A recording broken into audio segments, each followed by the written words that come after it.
तो आदाब, नमस्कार, सत श्री अकाल दोस्तों, कैसे हैं आप लोग। उम्मीद करता हूँ सब अच्छे होंगे। बहुत बहुत स्वागत है आपका क्राइम फाइल्स भारत की एक नई क्राइम स्टोरी पर। जी हाँ, ये भी एक गुवाहाटी से आ रही है, डबल मर्डर केस की है। रिश्तों का खून और सिस्टम की विफलता, ये कहानी आपको बताई। ये कहानी शुरू होती है 29 अगस्त 2022 को, जब गुवाहाटी के नूनमती पुलिस स्टेशन में 32 वर्षीय वंदना कलिता ने अपने पति अमरज्योति डे और सास शंकरी डे की गुमशुदगी की शिकायत दर्ज करवाई। वंदना के अनुसार दोनों 26 जुलाई से लापता थे। पुलिस ने शिकायत तो दर्ज की, लेकिन कोई ठोस सुराग हाथ नहीं लगा पुलिस के। 25 अगस्त को वंदना ने अमरज्योति के चचेरे भाई निर्मलया डे से भी मदद मांगी थी, लेकिन निर्मलया का जवाब बड़ा ही उदासीन था, कोई इंटरेस्ट नहीं था उसको। 2 महीने बाद 30 अक्टूबर 2022 को निर्मला शंकरी जी के पुराने फ्लैट पर गए, जहां उन्हें पड़ोसियों से पता चला कि शंकरी जी अपने बेटे के साथ और बहू के साथ नारंगी में शिफ्ट हो चुकी थी। अमरज्योति और वंदना का घर भी नारंगी में ही था।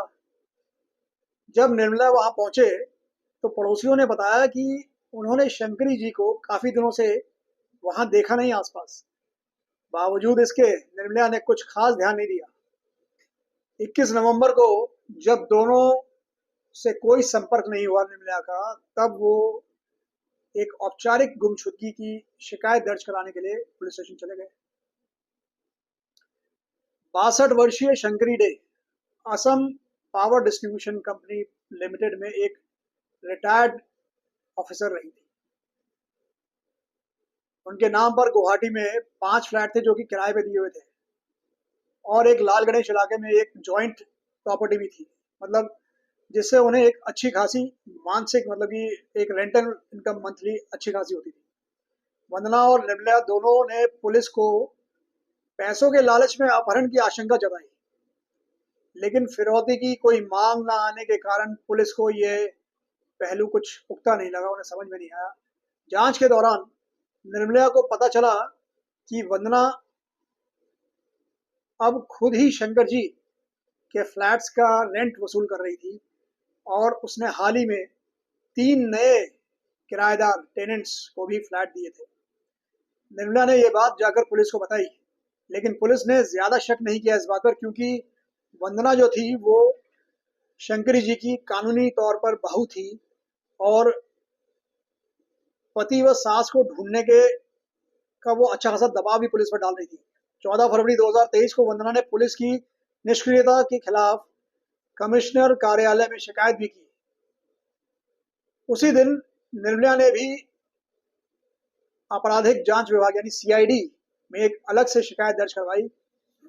दोनों की तरफ से जब दबाव बना तो डीसीपी कल्याण पाठक के नेतृत्व में एक विशेष जांच टीम बनाई गई, इन्वेस्टिगेशन टीम बनाई गई। जब पुलिस ने वंदना और निर्मला दोनों से पूछताछ की तो पहले ही राउंड में उन्हें कुछ गड़बड़ महसूस हुई। पुलिस ने वंदना और शंकरी डे के बैंक अकाउंट्स डिटेल्स की जांच की, जहां चौंकाने वाला सच सामने आया। वंदना ने पिछले कुछ दिनों में शंकरी जी के एटीएम कार्ड से लगभग 5 लाख रुपए निकाले थे। 17 फरवरी 2023 को दोबारा पूछताछ के लिए जब बुलाया गया, 2 दिन तक दबाव बनाने के बाद वंदना टूट गई और उसने कबूल किया कि उसने अपने पति और सास दोनों की हत्या कर दी है। उसने बताया कि ये सब उसने अकेले नहीं किया, बल्कि अपने 2 दोस्तों धा डेका और अरूप डेका के साथ मिलकर किया। वंदना ने बताया कि 26 जुलाई 2022 को शिकायत दर्ज कराने से लगभग 1 महीने पहले ही उसने अपनी सास का मर्डर किया था। उस दिन शाम 5 बजे के आसपास वंदना, धा और अरूप तिनियाली के जोगमाया अपार्टमेंट्स के एक फ्लैट में शंकरी जी से मिलने गए।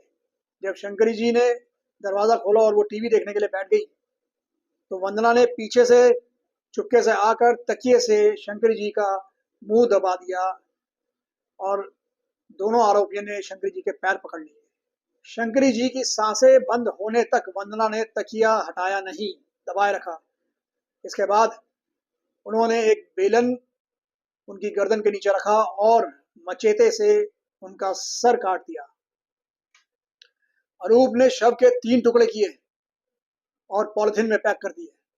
वंदना ने खून साफ किया, जबकि धाडेका घर के बाहर बैठकर निगरानी दे रहा था, नजर रख रहा था। सुबह 3 बजे वे शव को ठिकाने लगाने के लिए मेघालय निकले। कुछ हिस्सों को कंबल में और कुछ को प्लास्टिक शीट में लपेटकर सुबह 10 बजे एक घाटी में फेंक दिया गया। शंकरी जी का सर, एक हाथ, मचेते और बेलन का अलग अलग ठिकानों पर उन्होंने फेंका। 22 दिन बाद 17 अगस्त 2022 को वंदना ने अपने पति अमर ज्योति का भी मर्डर अपने ही फ्लैट नंबर 11 अमरावती अपार्टमेंट्स में कर दिया। अमर ज्योति को पीछे से लोहे की रॉड से मारा गया, जिससे उनकी मौके पर ही मौत हो गई।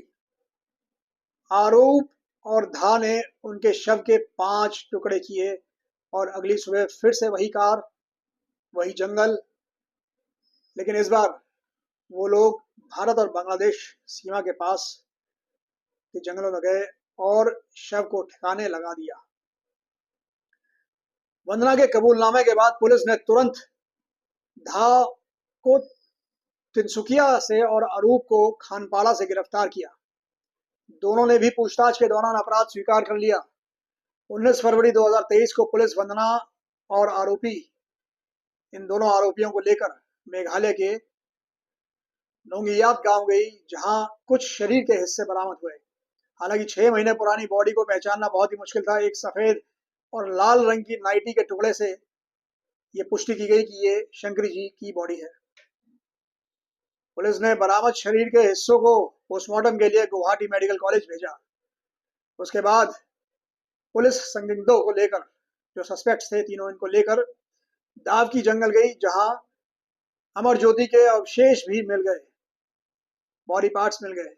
हत्या का हथियार मचेते भी होंडा से बरामद किया गया और इस्तेमाल की गई हुंडई एक्सेंट कार को भी जब्त कर लिया गया। आरोपियों के फोन और वंदना के पास से शंकरी जी के एटीएम कार्ड को भी बरामद किया गया। पुलिस ने इमरान अली उर्फ छोटू नाम के एक शख्स को भी गिरफ्तार किया, जिसने 320 रुपए की एक ट्रांजैक्शन की थी वंदना के साथ। वंदना ने पुलिस को बताया कि अमरज्योति बेरोजगार था, ड्रग्स लेता था और कई औरतों के साथ उसके नाजायज संबंध भी थे। सास शंकरी जी के साथ भी उसके रिश्ते अच्छे नहीं थे। वंदना ने कहा कि वह एक दुर्व्यवहारपूर्ण विवाह से परेशान थी, लेकिन एक यह सिर्फ पुलिस को गुमराह करने के लिए कहानी गढ़ी थी। वंदना ने पड़ोसियों से जांच पड़ताल में पुलिस को यह पता चला कि वंदना धाडेका के साथ गैर कानूनी रिश्ते में थी, जो उसके मायके में पता लग गया था। जब अमरज्योति को पता चला तो दोनों के बीच बहुत बहस हुई, झगड़ा हुआ और टेंशन बढ़ती चली गई। दोनों के बीच तलाक तक होने की बात चल पड़ी थी। शंकर जी को वंदना पर शक हो गया था, उसके कैरेक्टर पर शक था, इसी वजह से उन्होंने उसका समर्थन करना बंद कर दिया। लेकिन शंकरी जी और अमरज्योति के नाम पर कई सारी प्रॉपर्टीज और मंथली रेंटल इनकम काफी अच्छी आती थी, जिससे वंदना तलाक लेने के बाद हाथ नहीं धोना चाहती थी। इसलिए उसने दोनों को रास्ते से, अपनी सास और अपने पति को हटाने का एक ये प्लान बनाया कि दोनों को साफ कर दे, ताकि उनकी इनकम जो है वंदना के खाते में आती रहे। धाडेगा एक टूरिस्ट कैब ड्राइवर था और अरूप अपने पिता के साथ सब्जी बेचता था। धा पैसे और लग्जरी लाइफस्टाइल के लालच में आ गया था और अरूप की शादी होने वाली थी, तो 2 लाख रुपए की उसे जरूरत थी, इसलिए वो भी तैयार हो गया। अरूप की शादी होने वाली थी और 3 दिन बाद उसका रिसेप्शन भी था, लेकिन उससे ही पहले पुलिस ने अरूप को गिरफ्तार कर लिया। आरोप के पिता कैलाश डेका ने बताया कि वंदना और धाडेका 1 साल से उसके घर आते जाते रहे थे और उन्होंने बताया कि वो एक रिलेशनशिप में भी थे और जल्द ही शादी करने वाले थे। वंदना ने कैलाश जी को अपना नाम अनामिका बताया था। वंदना एक छिपी हुई मास्टरमाइंड थी इस पूरे हत्याकांड की। उसे पता था कि अमरज्योति का अपनी मां शंकरी डे के साथ रिश्ता अच्छा नहीं है, इसके बावजूद उसने इसका फायदा उठाया और उसने दोनों को एक एक कर कर खत्म कर दिया। अमर को अपनी मां के मरने की खबर तक नहीं लगी। क्योंकि मां से उसका वैसे भी संपर्क ज्यादा नहीं होता था। हत्या के बाद वंदना ने बिल्कुल भी गिल्टी महसूस नहीं किया और वह अपनी जिंदगी बिल्कुल सामान्य तरीके से जी रही थी। अक्टूबर 2022 में जब दोनों हत्याएं हो चुकी थी, उसने सत्यनारायण की पूजा करवाई अपने घर में, जहां पे उसने अमर का मर्डर किया था। उसने अपने माँ बाप को भी वहां बुलाया और घर में उसके बाद कंस्ट्रक्शन वर्क भी करवाया। सोशल मीडिया पर वो बहुत सक्रिय थी, कभी आध्यात्मिक कैप्शंस डालती थी, कभी ट्रैवल फोटोज डालती रहती थी। 12 मई 2023 को हत्याओं के 3 महीने बाद पुलिस ने 1600 पन्ने की चार्जशीट ड्राफ्ट की, लेकिन बिना पूरी जांच कंप्लीट किए ही वह चार्जशीट कोर्ट में फाइल कर दी गई।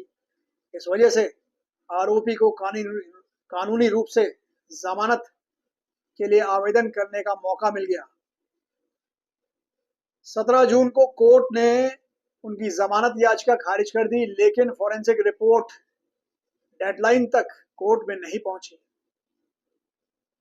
इसलिए 11 अक्टूबर 2023 को आरोप को गुवाहाटी हाई कोर्ट से 500 रुपए के महज 500 रुपए के जुर्माने और कुछ शर्तों के आधार पर जमानत मिल गई।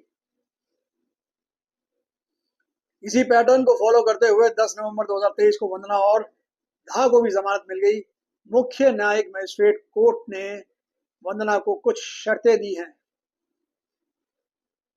उसे हर हफ्ते 2 बार नूनमती पुलिस स्टेशन में अपनी हाजिरी लगानी होगी और कोर्ट की अनुमति के बिना वो जिला छोड़कर कहीं नहीं जा सकती।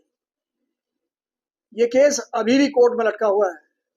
40 सुनवाई हो चुकी है इस केस की, पर अब तक किसी निष्कर्ष तक नहीं पहुंच पाए। पुलिस ने यह भी बताया कि वंदना के अगले टारगेट लिस्ट में अमर ज्योति के परिवार से ही एक और सदस्य था, लेकिन सुरक्षा के लिए उसका नाम उजागर नहीं किया गया।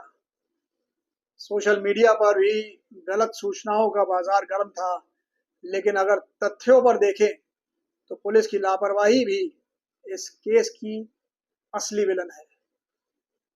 पहली शिकायत और गिरफ्तारी के बीच 5 महीने लग गए पुलिस को, जबकि गिरफ्तारी के 3 दिन के अंदर ही वंदना ने अपना अपराध स्वीकार कर लिया था और पुलिस ने शुरू में ही ईमानदार जांच की होती अगर, तो फोरेंसिक रिपोर्ट समय पर आ जाती, जमानत की चांसेस जो थे वो बिल्कुल जीरो हो जाते। ये केस सिर्फ वंदना के दिमाग का ही नहीं बल्कि सिस्टम का भी एक फेलियर है, एक फेल होने का सबूत है। तो आज की इस कहानी में सिर्फ इतना ही दोस्तों। आप लोग सतर्क रहिए, सुरक्षित रहिए, सावधान रहिए और मुझे इस केस के बारे में जो भी अपडेट मिलेगा मैं आपको जरूर सूचित करूंगा। तब तक अपना ख्याल रखिए, अपने घर वालों का ख्याल रखिए। जय हिंद।